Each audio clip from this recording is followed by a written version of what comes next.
আগামীকালকে আমাদেরকে আরাফার সিয়াম পালন করতে হবে। আজকে রাতে আমাদেরকে খাবার খেতে হবে এবং আগামীকাল আমাদেরকে আরাফার সিয়াম পালন করতে হবে। এইখানেও ইখতিলাফ আছে। কি ইখতিলাফ?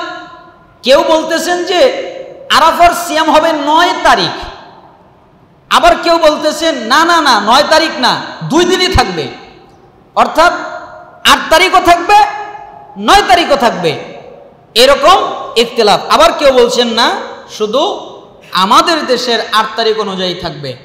এখানে সঠিক বুঝ হচ্ছে হাদিসে এসেছে ইয়াউমুল আরাফা, আরাফার দিন। আচ্ছা, আপনারা কি মনে করেন আরাফা বাংলাদেশের কোন জায়গায় হয়? বাংলাদেশের কোন জায়গায় আরাফা হয়? কোথায় আরাফা হয়? মক্কায় হয়।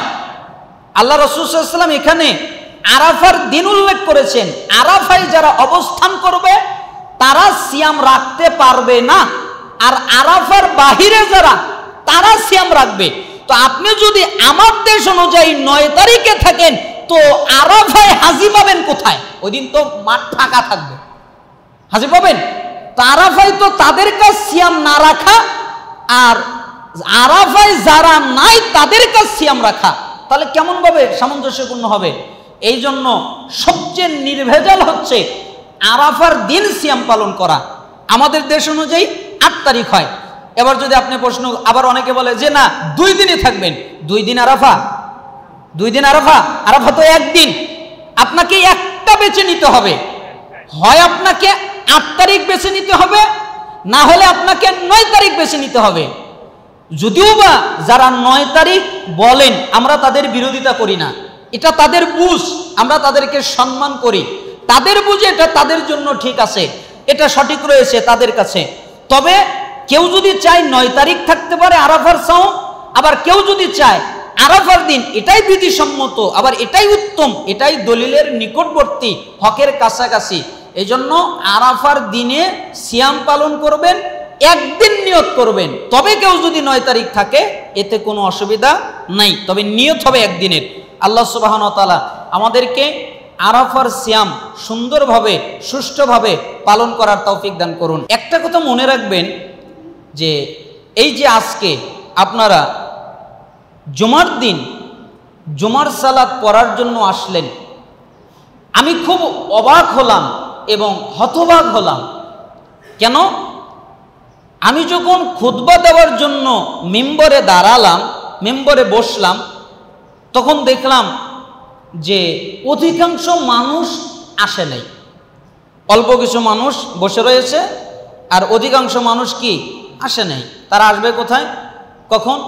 যখন খুতবার মাঝপথ হবে, অথবা যখন সালাতের নিকটবর্তীর সময় এগিয়ে আসবে তখন তারা আসবে। অথচ আপনারা কি জানেন জুমার দিন খুতবার আগে যাওয়া ওয়াজিব। জুমার দিন খুতবার আগে যাওয়া কি ওয়াজিব, যেতে হয়।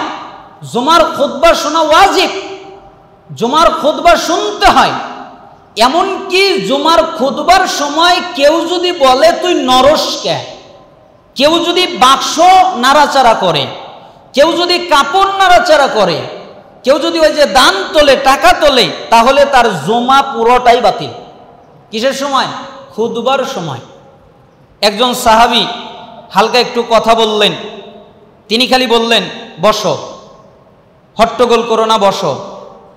তার একজন সাহাবী খালি এমনি করলেন, আঙ্গুল দিয়ে ইশারা করলেন, আর কিছু বললেন না। পরে যখন দুজন বের হয়ে যাওয়া শুরু করে দিল, তখন একজন আরেকজনকে বললেন যে তুমি জুমা হয়নি, জোহর পড়ো। তিনি বললেন কেন? তুমি তো কথা বলেছো, তাই তোমার জুমা হয়নি, এখন তুমি জোহর পড়ো, তোমার জুমা বাতিল হয়ে গেছে। এই সম্পর্কিত অসংখ্য হাদিস রয়েছে, অনেক হাদিস রয়েছে। আত-তারগিব ওয়া তারহিব নামক কিতাবের মধ্যে জুমার সালাত ওয়াজিব মর্মে যে অধ্যায় রয়েছে, ওই অধ্যায় এবং জুমার খুতবার সময় হট্টগোল সরগোল করা নিষিদ্ধ অধ্যায়ের মধ্যে একাধিক হাদিস রয়েছে। আপনারা অনেকগুলো রয়েছে, সময়ের স্বল্পতায় আমি উল্লেখ করতে পারছি না, দেখে নিতে পারেন, মোবাইলের মধ্যে অ্যাপসের মধ্যে পাওয়া যায়। তাহলে জুমার দিন রাসূল সাল্লাল্লাহু আলাইহি সাল্লাম বলেন, মিশকাতের 1384 নম্বর হাদিস, যে এবং 88 নম্বর হাদিস, দুটি হাদিস পরপর এসেছে। রাসূল সাল্লাল্লাহু আলাইহি ওয়াসাল্লাম বলেন, যেই ব্যক্তি জুমার দিন প্রথমে মসজিদে প্রবেশ করে তার না ফেরেশতারা প্রথমে ওই দরজায় দাঁড়িয়ে থাকে, এরপরে যখন এক ব্যক্তি প্রবেশ করে তখন তার নাম লেখা হয়, এরপরে আবার যখন আর এক ব্যক্তি প্রবেশ করে তখন তার নাম লেখা হয়। আর ইমাম যখন খুতবা দেওয়া শুরু করে তখন ফেরেশতারা তাদের দপ্তর গুটিয়ে ফেলে এবং তারা ইমামের খুতবা শোনার জন্য বসে যায়। এখন বলেন তো ফেরেশতারা কি করতেছে? খুতবা শুনতেছে, মনোযোগের সাথে খুতবা শ্রবণ করতেছে। তার মানে আপনি এখন আসবেন আর আপনার জন্য নেকি লিখবে এই ফেরেশতা নাই। কেন? সে খুতবা শুনতেছে। এই জন্য খুতবার আগে আসতে হবে নেকি পেতে চাইলে। আর যারা খুতবার পরে আসবে তারা কোনো নেকি পাবে না, তারা নেকি থেকে বঞ্চিত হবে, কোনো নেকি তাদের জন্য নাই। রাসূল সাল্লাল্লাহু আলাইহি ওয়াসাল্লাম বলেছেন, যে ব্যক্তি জুমার দিন প্রথমে আসবে সে মক্কায় একটা উট কুরবানির সওয়াব পাবে, যে ব্যক্তি দ্বিতীয়তে আসবে সে একটা গাভী কোরবানি মক্কায় করার সওয়াব পাবে, যে ব্যক্তি তৃতীয়তে আসবে সে ব্যক্তি একটা ছাগল মক্কায় কোরবানি করার সওয়াব পাবে, যে ব্যক্তি চতুর্থতে আসবে সে মক্কায় একটা মুরগি দান করার সওয়াব পাবে, যে ব্যক্তি পঞ্চমে আসবে সে ব্যক্তি মক্কায় একটা ডিম সাদাকা করার সওয়াব পাবে। আবার বুখারীর 881 নম্বর হাদিসে এসেছে, রাসূল সাল্লাল্লাহু আলাইহি ওয়াসাল্লাম বলেছেন, যে ব্যক্তি প্রথমে সকাল সকাল মসজিদে প্রবেশ করবে, সকাল সকাল, এখানে কিন্তু বলা হয় না যে ব্যক্তি প্রথমে ঢুকবে, বলা হয়েছে যেই ব্যক্তি সকাল সকাল প্রথম ঘন্টায় ঢুকবে। প্রথমে যে ঢুকবে এই কথা নয়, যেই ব্যক্তি প্রথম ঘন্টায় ঢুকবে। প্রথম ঘন্টা মানে ফজর থেকে নিয়ে এই জুমার খুতবাকে 5 ভাগে ভাগ করলে প্রথম যেই ঘন্টার যতটুকু সময় আছে ওই ঘন্টা, তাহলে সে গাভী পাবে। দ্বিতীয় ঘন্টায় যে যাবে, প্রথম ঘন্টায় উট, দ্বিতীয় ঘন্টায় গাভী, তৃতীয় ঘন্টায় বকরি, চতুর্থ ঘন্টায় মুরগি, পঞ্চম ঘন্টায় ডিম, আর ষষ্ঠ ঘন্টায় যারা যাবে সালাফরা মজা করে বলেছেন ওরা পাবে ঘোড়ার ডিম।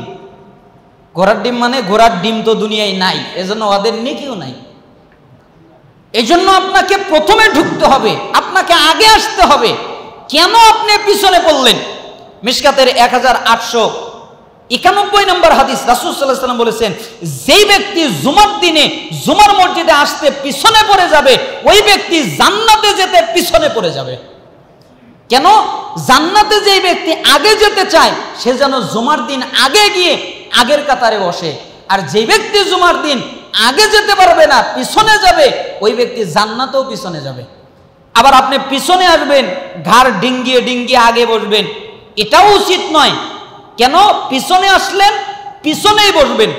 রাসূল সাল্লাল্লাহু আলাইহি ওয়াসাল্লাম বলেছেন, যে ব্যক্তি জুমার দিন পিছনে আসলো অথবা ঘাড় ডেঙ্গালো, এরপরে মানুষের মধ্যে ফাঁক তৈরি করে সামনে চলে গেল, আল্লাহ তাআলা তাকে জাহান্নামের উপরে পুল বানাবেন এবং ওই পুলের উপর দিয়ে মানুষ পারাপার করবেন। তার মানে কঠিন ধিক্কার রাসূল সাল্লাল্লাহু আলাইহি ওয়াসাল্লাম দিলেন। তার মানে কি বোঝা যায়? যে জুমার দিন আগে আসতে হবে, খুতবার আগে আসতে হবে, খুতবার পূর্বে উপস্থিত হতে হবে, মনোযোগের সাথে খুতবা শ্রবণ করতে হবে, তাহলে নেকি কিছু পাওয়া যাবে। আর যদি তা না আসে, শুধুমাত্র সালাত পেয়ে গেল, খুতবার পরে আসলো, খুতবার মাঝখানে আসলো, তাহলে অতিরিক্ত নেকি থেকে বঞ্চিত হবে। শুধুমাত্র তার কাঁধে যে ফরজ ছিল ওইটা নেমে যাবে, অতিরিক্ত নেকি সে পাবে না। আল্লাহ সুবহানাহু ওয়া তাআলা আমাদেরকে সতর্ক হওয়ার তৌফিক দান করুন এবং আগামীতে আমাদেরকে খুব দ্রুত মসজিদে আসার, জুমার দিন তাড়াতাড়ি আসার তৌফিক দান করুন।